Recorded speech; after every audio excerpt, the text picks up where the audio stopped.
Hi, everyone. I'm Jane Applegath, and welcome to the Epic Vision Zone. Our goal with this show and company is to bring you trailblazing women from around the globe to share their ideas, their knowledge, and inspiration to transform your dreams into epic success. Today's epic female entrepreneur is Kim Schalk. Kim is the founder of Kim Schalk Luxe Womenswear, a beautifully crafted and empowering collection of classic pieces with a feminine urban edge. With an eye for detail and a mind for creativity, Kim says she's an amalgamation of her father, who was a biologist, and her mother, who is an artist. Some of her best pieces have been inspired by something she literally threw on a mannequin and had a voila moment. She calls it the beauty of a happy accident. Inspired by nature and architecture, Kim's designs are both delicate and compelling, offering a new take on work, casual, and evening wear available at unexpected prices. Kim says her customer is an artistic, strong woman, and this is reflected in her style. Strong supporter of U.S. infrastructure, Kim believes in buying American, made in America, and producing in the U.S. Her designs are a chance to remind women of their values and literally wear them in the form of fashion that offers a chance to express individuality, strength, and change for a more femininely bold future. Welcome, Kim. Well, thanks, Jane. That was so nice. You're very welcome. I am so pleased to have you here and reconnect. I've known Kim for a number of years, off and on, and I am personally a huge fan of Kim's work. I, in fact, have one of her beautiful tops on. Yes, you Uh, do. yes, I do. And I was so pleased when she agreed to be on here because this is about creative entrepreneurs as well as those who are in coaching and business and product. So I am so excited to get started. Becoming a creative entrepreneur. When did you first realize you wanted to pursue a career as a creative entrepreneur in the design industry? Well, actually, it evolved. So what happened was I had a store, and we would buy for the store, and we needed like certain essentials that we just couldn't find. So I started making them, and from then I uh, started kind of listening to my customer and I guess in essence, marketing. So the store you were in, was that fashion? Oh yeah, it was my store. It was just this little boutique in DC, and we were cutting edge. We were the first to carry lines in the mid to late '90s, like Rebecca Dannenberg and Trina Turk. We were the first people in DC to carry Trina Turk. And yeah, that's kind of where my story started, really. But I had been sewing before that anyway, so of course I you know, I brought that to the table when I needed a wool jersey T-shirt. I just, you know, set up a Little little whip it sewing out. area in the back of the store. Yeah, and whipped it up. Yeah. Wow. Well, then your inspiration were other designers, which often happens. You know, we'll see Oh yeah. something that we like and we get inspired. And that's how I work as well. I get inspired. My inspiration is words, but definitely I could see that happening. And then you started in the fashion industry. So how did you get your first start other than, were in the retail end of it, but delving into and considering this is maybe what I really want to do. Where did you get that start and how did that unfold? Okay, so we closed the store, and then I had three kids. And when the littlest guy, who was a happy accident, was about 4 years old, I started getting the inkling again. And in between, at the beginning of the baby era, let's just call it the baby era, I started wholesaling vintage clothes and started getting relationships with um, people who own stores in the area. I started sewing and then brought the pieces, individual pieces, to the boutiques that I had relationships with, and that's kind of where I started. Then I started doing these kind of high-end juried craft shows, And that's really when the ball started rolling, because then I got to have one-on-one relationships with my customers. I discovered who my girl was, uh, and then I was also able to tweak fit and tweaks, tweak subtly, tweak styles, and yeah, that's really, I can't tell designer clothing people who are artists or clothing designers. I can't say enough how important the craft fair life is. And I'm sure it was extremely rewarding too, because that kind of an experience for an artist, because I've worked with artists, and when they see someone who, and when you deal with someone who loves what you're doing, you feel such gratification, don't you? You do, yeah. Yeah. Yeah. And that's great feedback, especially for an artist. So, your design inspiration, and you touched on it just briefly with your last answer. You said your inspiration is for the strong woman. I read a little bit about, you said strength versus femininity, our architectural silhouettes. Give us a little bit of insight into that vision that you have. Well, I've always I've always been kind of pushed and pulled by things that are opposite.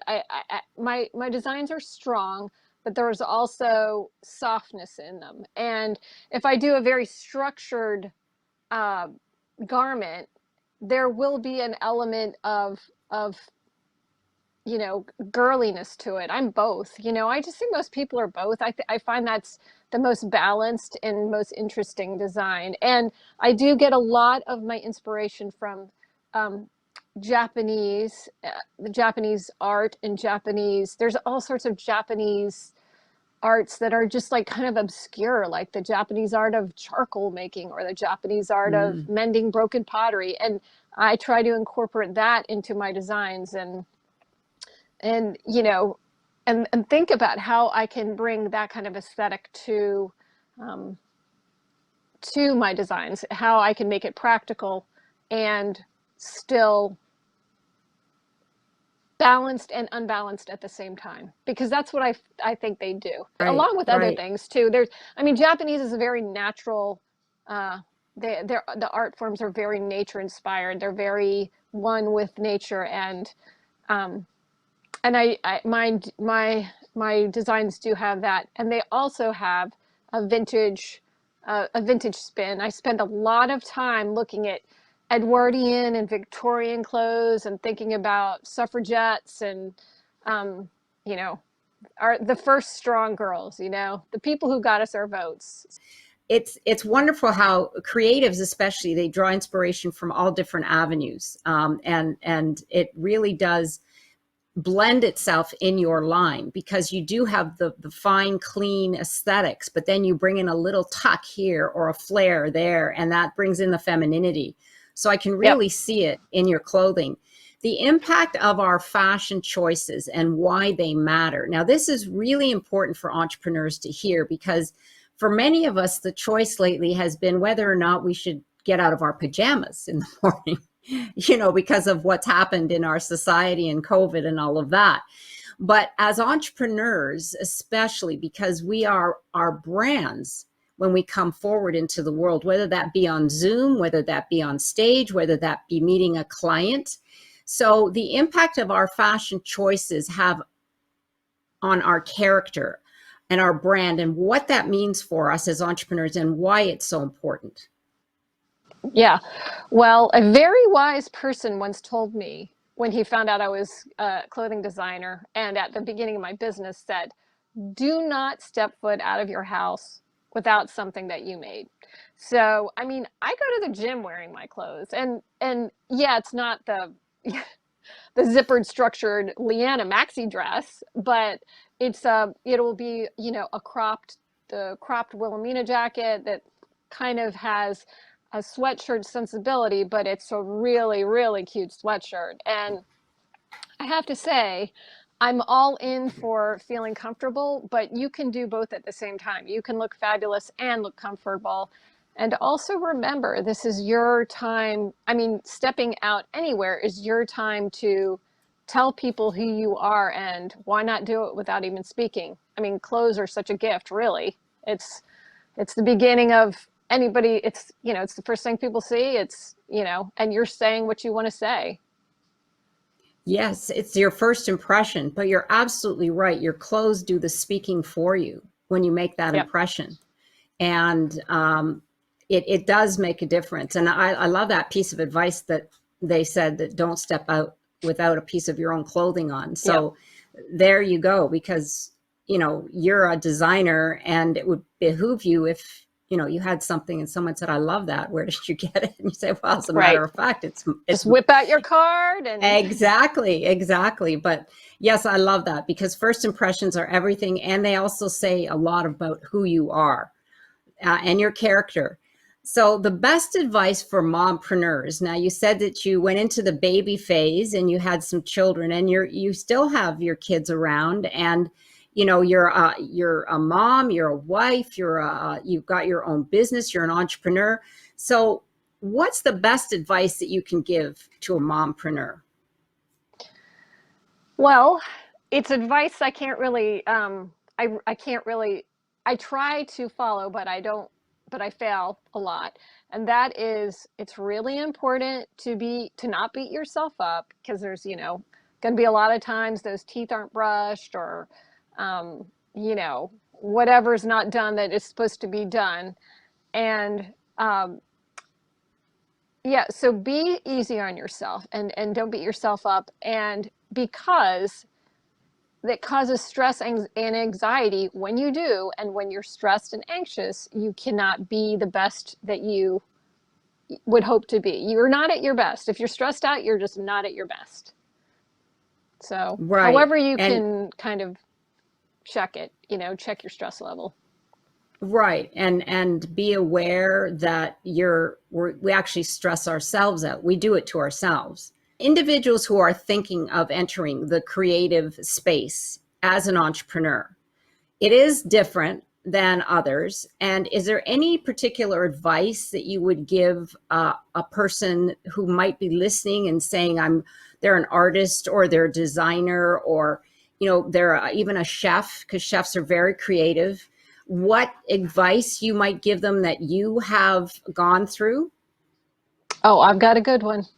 And I've got one that separates the people who can kind of flatline and not grow to the people who like can skyrocket. Right. And it's flexibility, because artists, even though they're creative in a la la land and like whimsical or whatever, are often so rigid about their product or their art Mm. or whatever it is they're making that they can't see the importance of pivoting at a specific point, whether it's with the business, kitty kitty, or it's um, with their art. Sorry. Here we are live, and we have my kitty cat who really wants to be part of the interview, and I have no idea why.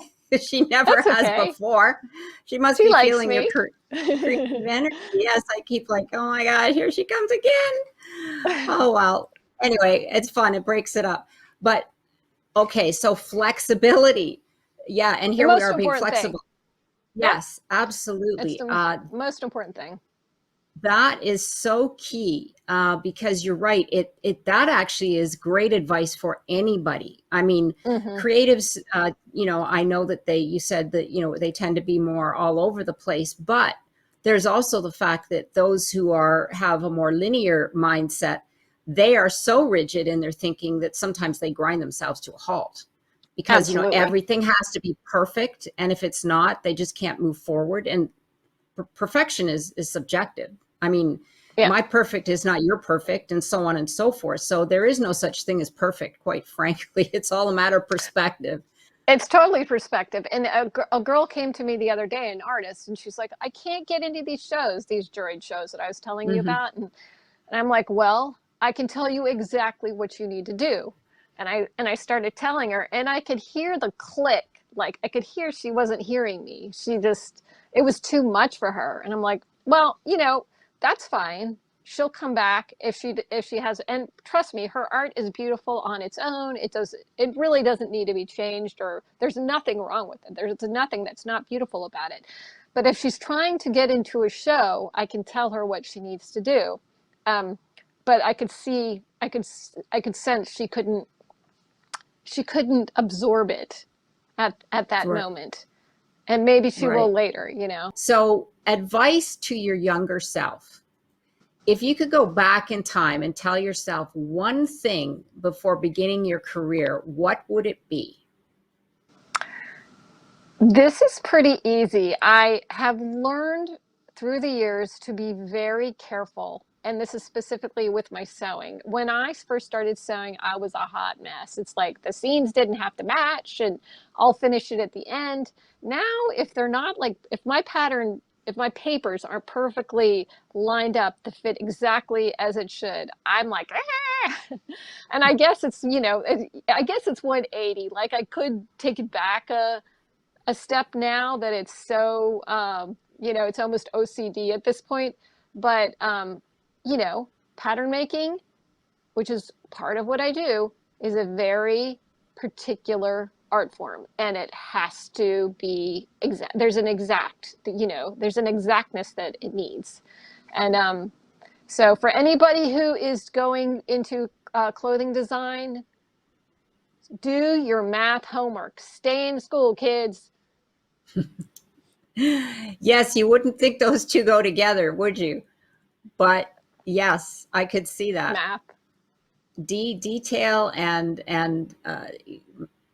figuring out the numbers and how it all coordinates and comes together. And that's interesting because your father was a biologist. So I see that part coming from your father's side, all of the details and the research and Yep. digging into what works and what doesn't work and how we Yes. can make this better. Yeah, I understand that. So yes, if you're going to be in the fashion industry, get to your math homework.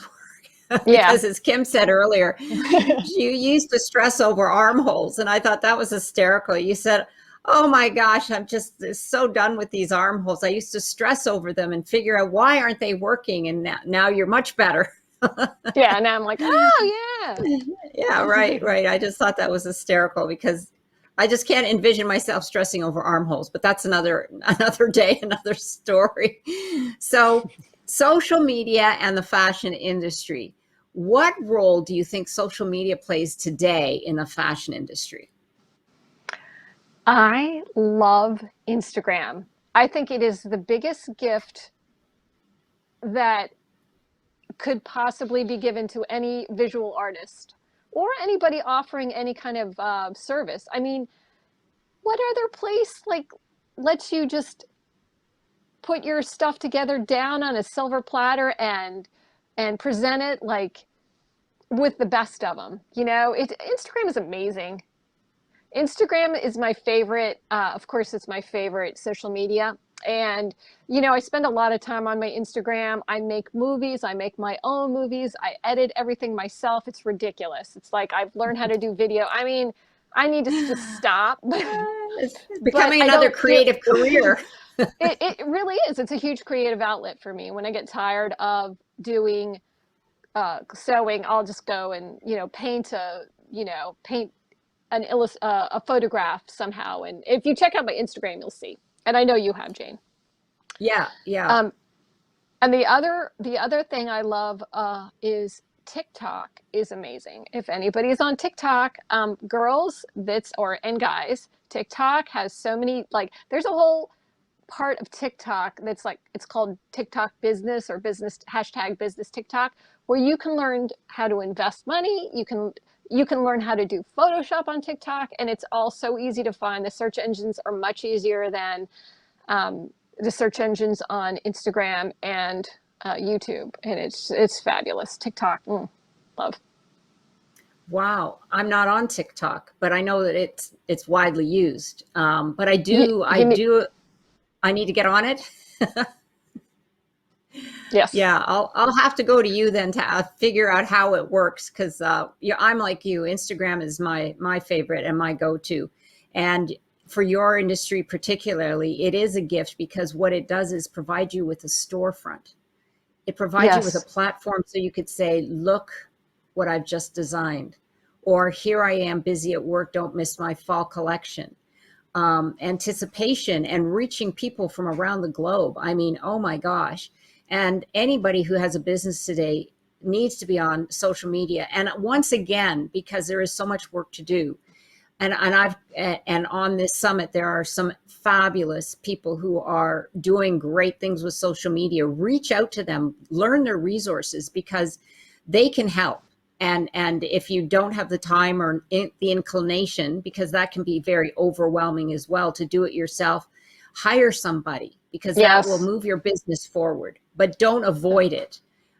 And I agree completely.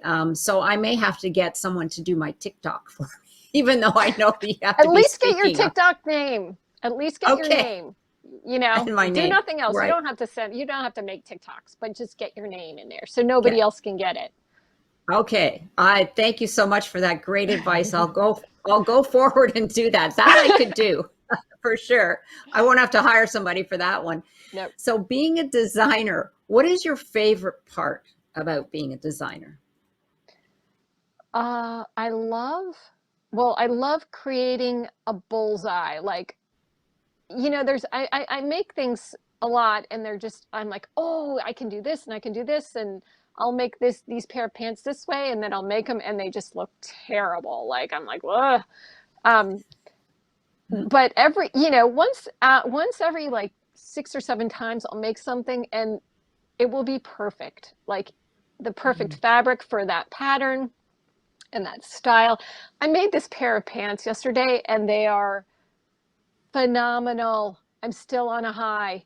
They're like the most lightest weight. It's almost like you're naked, but you have a full pair of pants on. I can't even explain how amazing this is. It's like the best summer pants that you could possibly imagine. It's it's super, just super thin fabric, and I've layered it enough so that it's not see-through. That uh, but it's still so lightweight. They're just phenomenal. But anyway, Mhm. that's what I'm talking about. Like that's the kind of bullseye I'm talking about. Here's a great question, and I would just love for you to answer this, being in the fashion industry. What is the biggest fashion faux pas that you see for business women? And what can you suggest for them to avoid it? Honestly, Jane, I thought about that and I really had no good answer. I mean, you're going to dress how you want to dress. And I'm like, go for it. You know, you be you. Or no, as my son says, you do you. Um, the one thing I can say is treat people kindly if you're a boss. I can't stand when, especially in the fashion industry, uh, you know, people in the fashion, I bend over backwards to be nice to people because my industry is terrible. And you know what, Jane? So is yours. It's like people get, the little guy gets trampled on in film and video and all of that. So I'm all about kindness, man. Like you can come to me at any point and ask me anything, and I will do my best to help you or answer or, you know, be as giving as I possibly can be. And that doesn't happen enough in this industry, you know? Yes, absolutely. But because you are that way, people will remember you and you'll be Yeah. receiving. It's the Huh. way what goes around comes around for sure. Any last words of advice for our audience? Okay, for you young designers out there, be patient. Do not expect something to happen overnight. This took me a long time of hard knocks. Scraping my How long knees, have you getting up. I would say I've been sewing for, I mean, I've been sewing for 20 or for 30 years and doing this business I've been doing for about 10. And last year, pre-pandemic, right before the pandemic hit, was the first year where I saw it, man. I was like, yeah, I made it. And then the pandemic hit, and Oh no. I took, you know, a year off, and I'm like, my little son who's 12 is like, Mom, just go into sleep mode. Don't worry about it. You know, he talks computer jive. So, um, now picking up to where to almost to exactly to where I left off, I'm like, people are hungry for choice. They want interesting clothing. They want interesting art. Um, People are ready to shop, and it's awesome. But that's beside the point. This point of what I'm saying is, you're playing a long game here. Be patient. Be patient. That's great advice. Yeah, because then when we don't, that's what sends us into overwhelm. Yeah. Yep. And that whole cycle starts all over again. Yep. That is great advice. Be patient. So, was there any offer that you wanted to share with our audience? Sure. What I was going to say, and you can get on my website, kimschock.com, and I just put in a discount code for 10%. It's called Jane 10, all Woohoo! capitals, and it will be available for until next Thursday. So Wonderful. Well, thank you, Kim. Oh my gosh, I'm going to be phoning all my friends. Get on Kim's website. That I is never so do generous. this.